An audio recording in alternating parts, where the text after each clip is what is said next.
Hi there, my name is Lo. Welcome to my channel where I discuss everything between Hermes and grocery bags. Today I wanted to do a review of the Salvatore Ferragamo Boxyz or Boxyz mini bag. I am not actually sure on the naming. So this is a bag that has gone out of production as far as I know, but I've been told by viewers that it might still be interesting nonetheless to review in case you want to go out and try and find it on the pre-loved market. I purchased this bag new on some sort of outlet site last summer, so I've had it for a number of months. I figured it would be a good time to review.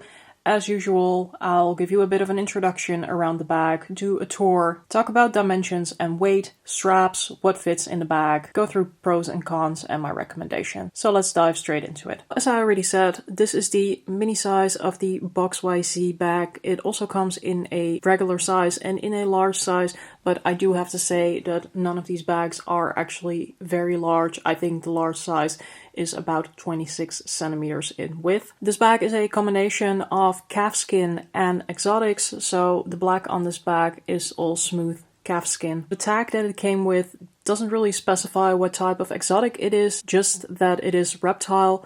I'm thinking that this is probably some sort of water snake, and I'm guessing that on this end we have some sort of land snake. I am definitely no expert on reptiles. Mostly I've seen this bag in just regular smooth calfskin, but I happened to stumble on this exotic variant and I decided to snatch it up. So as you can see, it comes in black, and then the exotic is sort of a combination of a caramel and more of a beige type of brown. I do believe that this bag comes in numerous colors, both more neutral as well as more colorful types of colors. Mine comes with gold hardware, but silver is also an option. So just to give you a tour of the bag here on the front, as you can tell, this is a flat bag. It opens by lifting the metal over here. You can close it again as such. As you can see, there's actually a little keyhole beneath.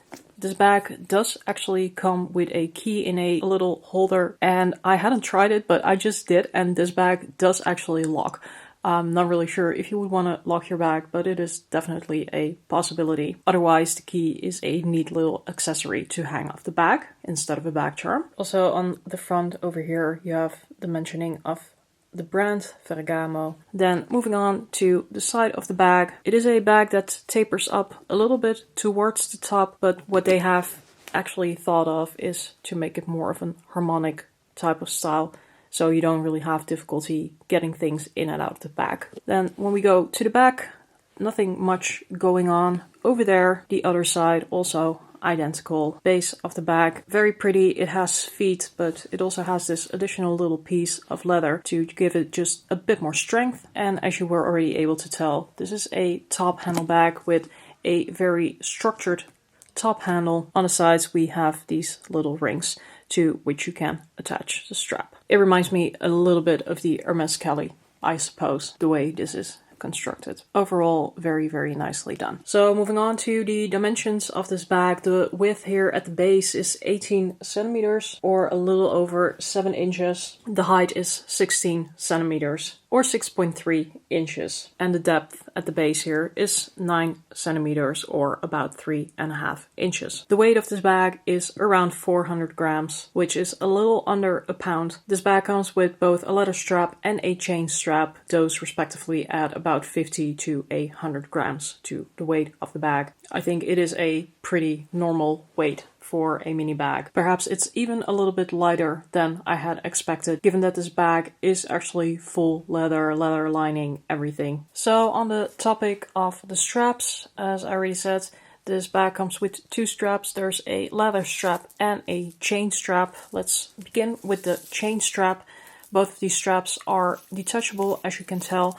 The chain strap is non-adjustable. This is 90 centimeters long, which is about 35.4 inches. It is a gorgeous chain. It has really good weight to it. It is 100 grams, which is not really a lot, as you can imagine. But for a chain, it actually feels really, really solid. Then the leather strap does give you a little bit more versatility. So the way you have to attach the leather strap is actually by looping it through the hole here and then pushing it over the pin that you see over here. So in that sense, it is not super easy to attach and detach. I usually just leave it on the bag because I pretty much only wear it with the leather strap. I suppose I could just get a little clasp of some sort to connect it to the leather strap, but I haven't really found the right color of hardware, because even though this is gold hardware, it is a little bit more on the lighter side of things. In any case, the leather strap has a length of about 105 to 120 centimeters. It comes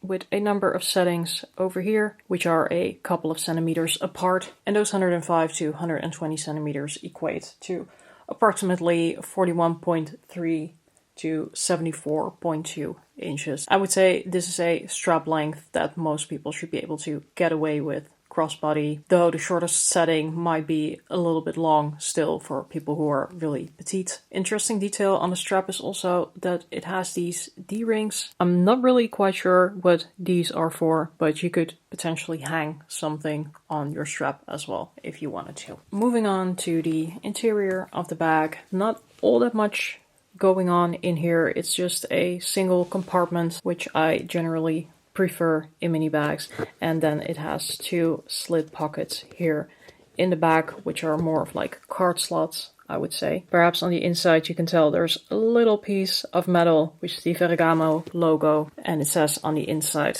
Salvatore Ferragamo, made in Italy. The interior of this bag, by the way, is a full leather as far as I can tell, and it really feels incredibly soft. So this is a tiny bag, also because it tapers in at the top. That doesn't really help, but it does have a little bit of depth to it, which makes it easier to put your stuff in there. Let's just run through some items that you might want to try fitting in your bag. As you can see, a big wallet is definitely not going to fit in this case, but a compact wallet can.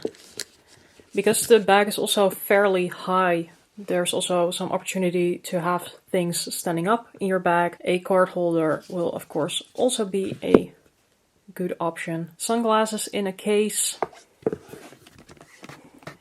This is going to be a very tight squeeze, even though at the base of the bag it technically leaves some space. I would say if you want to put sunglasses in there, perhaps just go with loose sunglasses, or put them in a soft case, or perhaps in a less bulky case. This bag will hold some sunglasses, but bulky items are just not going to be ideal. I think similarly with a phone, that might be a challenge. So this is my folded out Samsung Galaxy Z Flip 5. Yeah, you can already tell that this is not going to fit as such. Fortunately, because this phone does fold up, it's going to be a pretty easy fit. So for me, it will be perfectly fine to have my phone.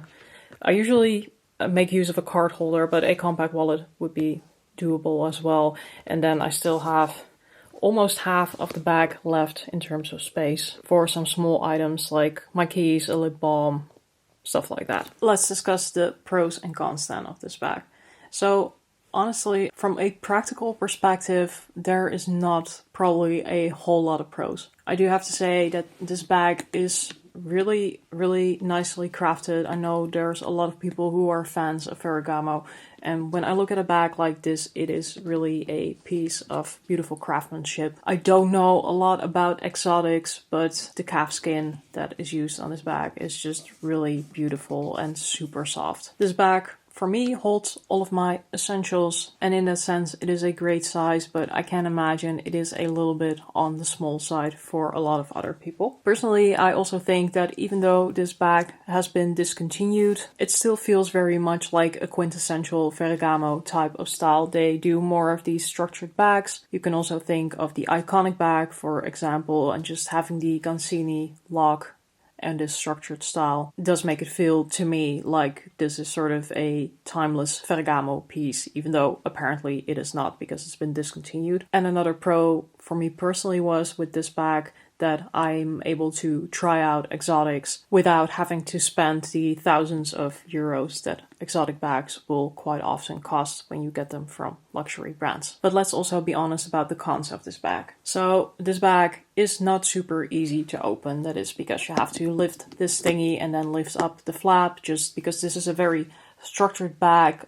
I mean, the flap opens, but you also have to be cautious not to open it all the way up to prevent any creasing here and on this end. Generally with flap bags, you just don't really want to force the flap up all too much. So it's definitely not the easiest to get in and out of. Another thing is that I have been kind of bummed about the chain on this bag because it is really beautiful, but because it's only 90 centimeters, this is sort of an awkward long shoulder bag length for me, which means that I pretty much always go with the leather strap because then I can just wear this bag comfortably crossbody. However, as I already explained about this other strap, it is quite difficult to attach and detach. So I decided to take the strap off for the video, but once the video is done, I'm going to put the strap back on and probably not going to take it off again for a very long time. And then perhaps to also discuss the aesthetic of this bag. I personally think it's really cool. I don't mind wearing bags that are a bit more posh or fancy, also in more of a casual or edgy way. For me, this is a bag that goes from day to night pretty easily. Also because of the size, I can imagine for a number of people that it is just a little bit much in terms of the style. Kind of comparable to the Aspinall of London Mayfair bags, which a lot of people find sort of too posh for everyday wear. So would I recommend this bag? Well, yes and no. I think that if you know what you're getting yourself into practically,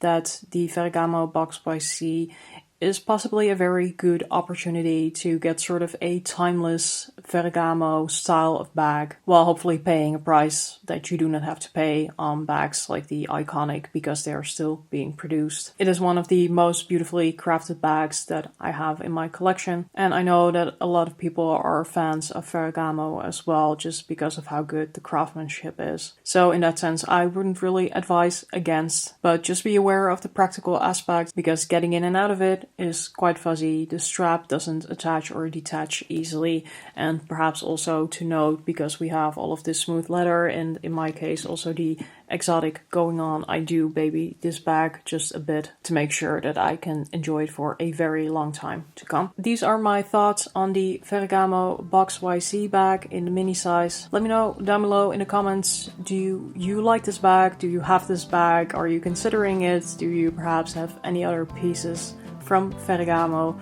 I've been really into Ferragamo recently. I'm thinking about doing a video about the styles of bags that they have currently in their assortment that I've been kind of obsessed with. In any case, thanks for watching. Remember, there's a styling situation and a taste for everything, so don't judge, wear whatever the bag you like.